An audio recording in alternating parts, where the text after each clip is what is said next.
এখানেও বেশি। আজকে যারা মুরব্বী আছেন মন্ত্রী করে 20 বছর আগে প্ল্যান করেছেন, পেট্রোল নিতে পারেন নাই। শুনুন, অবশ্যই আপনাকে রাসূল সাল্লাল্লাহু আলাইহি ওয়াসাল্লামের আদর্শ অনুসরণ করতে হবে, রাসূল সাল্লাল্লাহু আলাইহি ওয়াসাল্লামের দোয়া বিধান অনুসরণ করতে হবে। আমি আপনার মুহাম্মদ সাল্লাল্লাহু সম্মানিত উপস্থিতি, কোন কিছু প্ল্যান পায়জামা করবেন আর আপনি নিজেকে মুহাম্মদ সাল্লাল্লাহু বলে দাবি করবেন, হবে না। সুদের অনুসরণ করছেন, সুদ মানুষের নিকটে টাকা হাওলাত দিয়ে না দিয়ে টাকা দিয়ে সুদ আদায় করছেন, আছে না? এই যেমন অবস্থা আপনাকে বলি, এটা কার সুন্নাহ? বলেন তো সুন্নাহটা কার? রাসূলের? কার? আবু জাহেলের সুন্নাহ, ফিরআউনের মন্ত্রী, এটা কারণের সুন্নাহ। সুদ ঘুষ হলো কার সুন্নাহ? বলেন তো অফিসে চাকরি করে ঘুষ খাই কার সুন্নাহ? এটা হচ্ছে ফিরআউনের মন্ত্রী হামানের সুন্নাহ। যারা সুদ খায় ঘুষ খায় এরা মুহাম্মদ সাল্লাল্লাহু নয়। এদের বিষয়ে একটা বিষয় মাথায় রাখবেন, এদের বিষয়ে খুব জরুরি কথা। এরা যখন মারা যাবে, মারা যাওয়ার পরে জানাজা দেবেন, জানাজা দিয়ে আপনি যখন কবরে রাখবেন, আমরা মারা গেলে কি দোয়া পড়ি কবরে রাখার সময়? বিসমিল্লাহি আলা মিল্লাতি রাসূলিল্লাহ। কি করেন না? পড়েন, আমি তোমাকে রাসূলের মিল্লাতে রেখে দিলাম। বলেন তো এই ব্যক্তি কি রাসূলের মিল্লাতে থাকলো?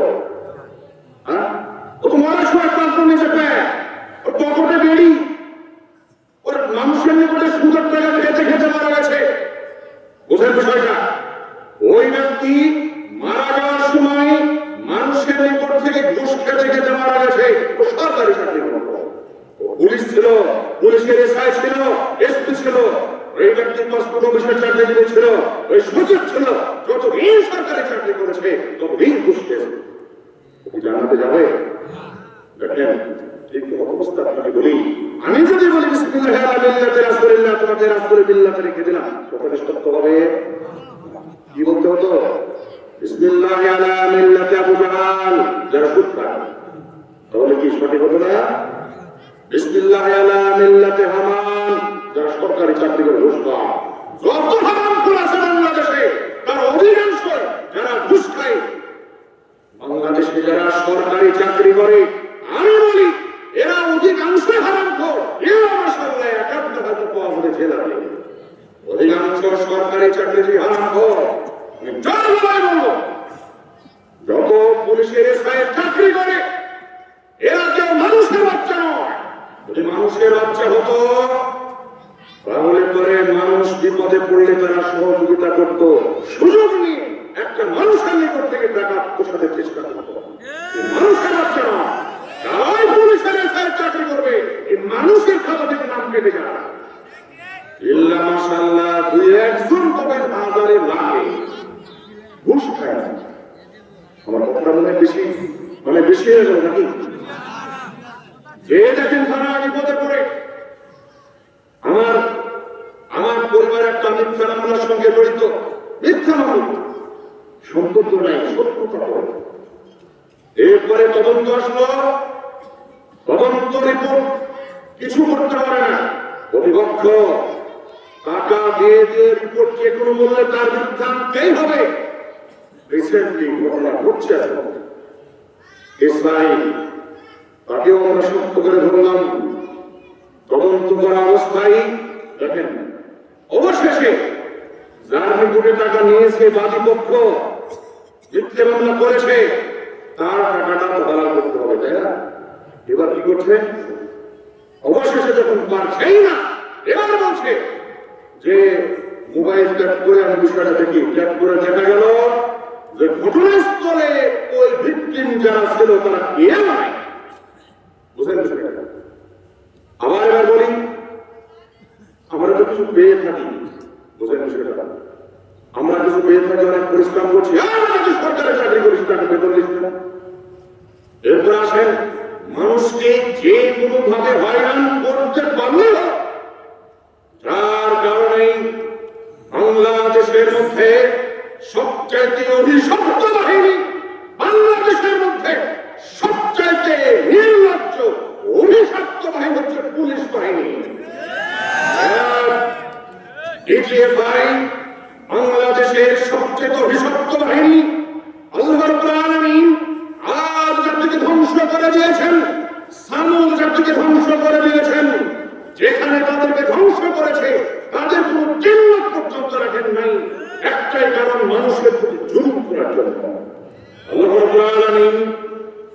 এমনকি তার গোষ্ঠী সুদ্ধা পুরো সৈন্যবাহিনী আর পুরো এলাকার আত্মীয় স্বজন সব শহর তাকে পানিতে ডুবিয়ে মেরেছে, তার কোনো চিহ্ন পর্যন্ত পৃথিবীতে রাখেন নাই। আল্লাহ রাব্বুল আলামিন লূত আলাইহিস সালামের কওমকে অন্যায় করার জন্য এমন ভাবে ধ্বংস করেছেন। আল্লাহ রাব্বুল আলামিন রাসূল সাল্লাল্লাহু আলাইহি ওয়াসাল্লাম বলছেন, এটা ডক্টর আমাদের প্রফেসর ডক্টর আসাদুল্লাহ গালিব স্যারের বই নবীদের কাহিনী বই দেখবেন, সুন্দরভাবে লেখা আছে। লূত আলাইহিস সালামের কওমকে আল্লাহ রাব্বুল আলামিন লূত আলাইহিস সালামকে বললেন, ফজরের দিকে রাত্রি থাকতে তুমি পরিবার নিয়ে বেরিয়ে পড়ো, তোমার যারা সমস্ত লোকজন আছে তাদেরকে নিয়ে বেরিয়ে পড়লেন। আল্লাহ রাব্বুল আলামিন ওই লূত আলাইহিস সালামের যে কওম যেখানে ছিল এইটাকে উপরে ছেড়ে তুললেন, আছাড় দিয়ে ফেলে দিয়ে একেবারে ধ্বংস করে দিয়ে একেবারে নদীতে পরিণত করে দিলেন। এখন ওই জায়গার নাম কি জানেন? মৃত সাগর। সেই সাগরে সেই নদীতে কোনো মাছ নাই, ব্যাং নাই, পোকা নাই, কিছুই হয় না। এর নাম হচ্ছে আল্লাহর গজব। পুলিশ বাহিনীর উপরে আল্লাহর গজব এইরকমই এসেছে, আরো আসবে।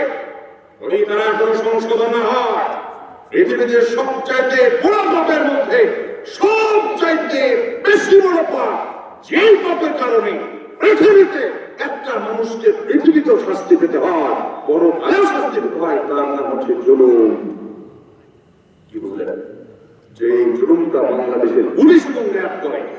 বলছিলাম এই হারামখোর জাতি বাংলাদেশের সরকারি চাকরিজীবী এই যে ঘুষ খায়, আপনি যতই বলেন একটা পুলিশ মারা যাওয়ার পরে ঘুষের টাকা পকেটে, তার বাড়িতে, তার অ্যাকাউন্টে বিসমিল্লাহ আলা মিল্লাতে রাসূলিল্লাহ, আমি তোমাকে রাসূলের মিল্লাতে রেখে দিলাম, থাকবে না। ওটাকে সত্য হবে না মিথ্যা হবে? আপনাকে বলতে হতো বিসমিল্লাহ আলা মিল্লাতে আবু জাহাল, পুলিশ বলে বলবেন বিসমিল্লাহ আলা মিল্লাতে কি আমার ফিরাউনের মন্ত্রী আমার ঘুষকে দেবে। শুনুন, এই কেমন অবস্থা আপনাকে বলি, আমলের দিকে আসেন। রাসূল সাল্লাল্লাহু আলাইহি ওয়াসাল্লাম আপনাকে কি আমল করতে বলেছেন, আর আপনি আমল কোনটা করেন? একটু ভেবে দেখেছেন কি?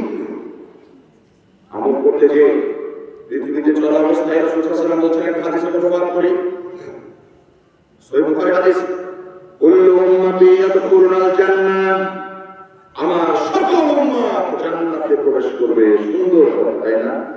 কত সুন্দর। ইল্লা মান আবা, কিন্তু তারা ব্যতীত যারা আমাকে অস্বীকার করে। সাহাবীরা জিজ্ঞাসা করলেন, ইয়া রাসূল, এই নামে ইয়া রাসূলুল্লাহ, আপনাকে অস্বীকার করে আমার কারা? মান আতানি দাখালাল জান্নাহ, যারা আমার কথা মেনে চলবে, আমার দেওয়া সুন্নাত অনুসরণ করবে, এই ব্যক্তি জান্নাতে প্রবেশ করবে। আমার আসানি, যে ব্যক্তি আমার কথা অনুসরণ করে না, ফাকাদ আবা, এই ব্যক্তি অস্বীকার করে যে আমার যা বিধান মানে না, আমল মানে না। ওই যে বাপদাদার রেখে দেওয়া সম্পদ, আরে বাপদাদার মধ্যে করে আসছে দুনিয়া কি বলে, সমাজে বিশৃঙ্খলা সৃষ্টি করো, কি বলে না? বাপদাদার আমল থেকে 40-60 আসছে। মানুষ মরার পরে, মরার দিনে তো হাড়িতে একেবারে গ্রামে ধুমধাম করে খাওয়া, মরার দিনে লাশ দাফন হয় নাই, রান্না চলছে, দাফন হওয়ার পরে সবাই খাবে। এলাকার মানুষ ভালো এটা খায় না, তাই না? মানুষ মরা মানুষকে মাটি দেওয়ার পর আর পরিবার থেকে চাল নিয়ে, ডাল নিয়ে, জিনিসপত্র নিয়ে, খড়ি নিয়ে রান্না করে। এইরকম নির্লজ্জ বেহায়া কে করতে পারে? রান্না করতে নিয়ে আপনি ছোট লোক খেতে পারেন না কোনোদিন? মরার বাচ্চা সুসম্মিত ভাবে খাওয়ার আপনাকে কি বুঝলেন? দেখেন একটা হাদিস শুনুন, একটা অনুবাদ করি। একদিন রাসূল সাল্লাল্লাহু আলাইহি ওয়াসাল্লাম সাদাকার মাল, বাইতুল মাল বুঝেন, ঘরের ফিতরার মাল, যাকাতের মাল, এটা কি বাইতুল মাল? বাইতুল মাল আছে মসজিদে নববীতে। হাসান অথবা হুসাইন এইটাকে একটা খেজুর তুলে মুখে দিয়েছেন। দেখেন ঠিক এমন অবস্থা রাসূল সাল্লাল্লাহু আলাইহি ওয়াসাল্লাম একেবারে রাগান্বিত হয়ে ঘৃণার সাথে মুখের মধ্যে হাত ধরে দিয়ে টেনে বের করে ফেলে দিলেন। বলল মোহাম্মদের পরিবার এইটা খায় না, এটা সাদাকা, এটা ধর্মের না, এটা গরিব ফকির মিসকিনের না, এটা মুহাম্মদের পরিবার খায় না। কি বলবো? একদিন রাসূল সাল্লাল্লাহু আলাইহি ওয়াসাল্লাম রাস্তায় হাঁটছিলেন, একটা খেজুর পড়ে গেলেন। দেখেন পড়ে থাকা ফল মাথায় রাখেন, পড়ে থাকা ফল যদি পড়ে পান কোন গাছের নিকটে, মালিক নাই, কেউ নাই, ফলটা কি হবে? নষ্ট হবে। এই জন্য পড়ে থাকা ফল অন্তত আপনি তুলে খেতে পারবেন, এতে প্রচারের প্রয়োজন নেই। বুঝলেন সেটা? কোন জিনিস পচনশীল নয়, এইরকম জিনিসের ক্ষেত্রে আপনাকে প্রচার করতে হবে। পড়ে আছে ফল, খেজুর হোক আর আপেল হোক আর ডালিম হোক আর যাই হোক, বলে নিল রাসূল সাল্লাল্লাহু আলাইহি ওয়াসাল্লাম, হাতে নিল, মাথায় চলে আসলো। এবার রাসূল সাল্লাল্লাহু আলাইহি ওয়াসাল্লাম বলছেন, আমি ফলটা খেলাম না কারণ হঠাৎ করে মাথায় আসলো, যদি এই খেজুরটা সাদাকার খেজুর হয়, সাদাকা একটু কথা জোরে বলেন আপনারা সবাই, বলে তো সাদাকার হক, ফকির মিসকিন দরিদ্র নিঃস্ব ব্যক্তি, যে ব্যক্তি জাকাত দিতে পারে না, মানুষের বাড়িতে হাত পেতে ভিক্ষা করতে পারে না, যে মানুষের বাড়িতে প্রতিদিন চুরা যাবে, এই ব্যক্তি যোগ্য নয়। যার বাড়িতে চুলা জলে কখনো কখনো জ্বলে না, এর হচ্ছে মিসকিন ফকির। বুঝলেন বিষয়টা? যার একেবারে নাই, যে বেড়ায় একদিন একটা, আর যার নাই কিন্তু চাইতে পারে না, এই দুইটা এরা হচ্ছে এর অংশ, মানে এরা হচ্ছে এর হক। আরে বেটা, আপনি তো ধনী মানুষ, আপনার অর্থ আছে, জমি আছে, সম্পদ আছে, একটা বিষয় জেনে রাখেন, মৃত ব্যক্তির নামে যদি একটা মুড়ির দানা দেওয়া হয় মানুষকে, এটাই হচ্ছে সাদাকা। এইটা আপনার জন্য খাওয়া হারাম, এইটা যারা সম্পদশীল তাদের জন্য খাওয়া হারাম। যারা মানুষকে মাটি দিয়ে 40 হোক 3 দিনের হোক এই মরা মানুষ উপলক্ষে খায়, এরা সব, যারা অর্থশীল মানুষ এরা সব হারাম খোর। আর যারা গরিব ফকির মিসকিন মানুষ, এদের জন্য খাওয়া ঠিক আছে, ওরা যারা খাওয়াচ্ছে এটাও পদ্ধতি ভুল। বাপ বেঁচে ছিল, খেতে দাও নাই, বাপ বেঁচে ছিল, মা বেঁচে ছিল, কোনদিন বৃদ্ধ মানুষ ওনার বাজার থেকে 1 কেজি আপেল নিয়ে এসে বলে নাই আব্বা একটু খাও, কমলা নিয়ে এসে আব্বাকে বলেন নাই খাও। মরার পরে মানুষকে খাওয়াতে খুব ভালো লাগে, জীবিত অবস্থায় বাপ মাকে আপনি খাওয়ান নাই, বলছি এইরকম খাবার যারা দেয় আর যারা খায়, যারা খায় অর্থশীল মানুষ এরা হারাম খোর। আবার বলি, যারা অর্থশীল মানুষ যাকাত খায় না, ফিতরা নেয় না, সাদাকা নেয় না, মানুষ টাকা পয়সা, মানুষ দরিদ্র মানুষকে কম্বল দেয়, এই কম্বল যারা নেয় না, এরা যদি মোরার খাবার খায়, এরা হচ্ছে হারাম খোর। এর চেয়ে ভালোবাসা আমার জানা নাই। যারা হারাম খায় এরা কি হারাম খোর। আর যারা গরিব ফকির মিসকিন তাদের ঠিক আছে, তবে যারা খাচ্ছে পদ্ধতি ভুল। বাপের জন্য না খাইয়ে মৃত ব্যক্তির জন্য সাদাকা করো, সাদাকায়ে জারিয়া।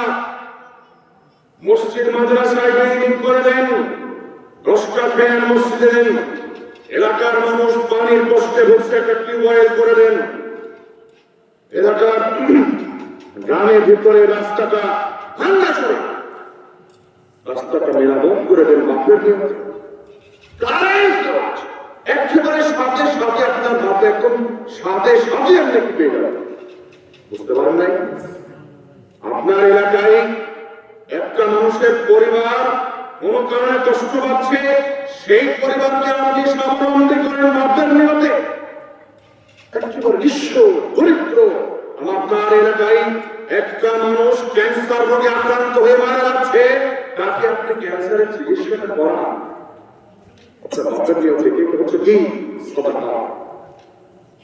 মানুষকে খাবার খাইয়ে কোন উপকার নাই, কোন লাভ নাই। এটা দিয়ে কি হয়? এটা দিয়ে নগদ মানুষের সামনে একটু সুনাম পাওয়া। দ্বিতীয় একটা কথা বলি, রাসূল সাল্লাল্লাহু আলাইহি ওয়াসাল্লাম কি আমল করতেন? সহিহ বুখারীতে রাসূল সাল্লাল্লাহু আলাইহি ওয়াসাল্লাম বলেন, ইযা কানা আহাদুকুম সালাতু ওয়া ইউনাজি রাব্বাহু তোমাদের মধ্যে যখন কেউ নামাজে দাঁড়ায় তখন সে আল্লাহর সঙ্গে মোনাজাতে লিপ্ত হয়। দেখেন একাধিক হাদিস, সালাতটা হচ্ছে মোনাজাত। আল্লাহু আকবার বললেন, আল্লাহুম্মা বা'id বাইনা ওয়া বাইনা খাতায়া কামা বা'adta বাইনাল মাশরিক ওয়াল মাগরিব, আল্লাহুম্মা নাক্কিনি মিনাল খাতায়া কামা নাক্কাল সাবুল আবিয়াদ মিনাদ দানাস। এই পুরো কাজটা মুস্তাজ করার ক্ষমতা রয়েছে। সামনে কি মুস্তাজ কাটা বলেন না, ওর থেকে কম কি দেখলে তা ভাই জানি না কতটুকু মুস্তাজ আপনাদের আছে। অন্তত 100 জন থাকলে 40 জন না 25 জন হবে।